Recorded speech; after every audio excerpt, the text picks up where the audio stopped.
500 ans de prison, c'est la sentence à laquelle a été condamné le père de Shaima par un tribunal israélien. Ce Palestinien de Gaza a été arrêté en 1992 à la fin de la première intifada parce qu'il appartenait au Hamas. Depuis 4 ans, sa famille n'a pu lui rendre aucune visite et n'a même plus de nouvelles de lui. Mais depuis quelques semaines, les proches du détenu se raccrochent à un mince espoir. En tant que fille d'un prisonnier, tous les jours, je pense au moment où il reviendra à la maison. On regarde les informations jour et nuit et on espère entendre une bonne nouvelle. On attend le moment où on le reverra.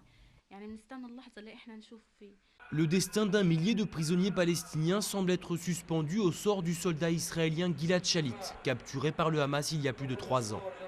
Le mouvement islamiste et Israël mènent des négociations en vue d'aboutir à la libération du militaire contre près de 1000 prisonniers palestiniens.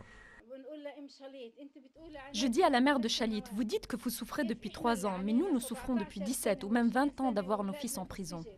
Leurs enfants sont devenus des hommes et ne connaissent pas leur père. Vous souffrez depuis 3 ans.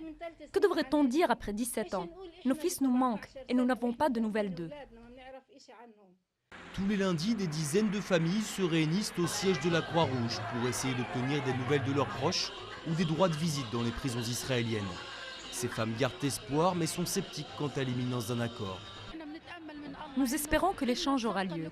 Ils nous disent tout le temps qu'il y aura des libérations, un échange de prisonniers, et puis ça échoue, et rien ne se passe. Israël repousse toujours les libérations.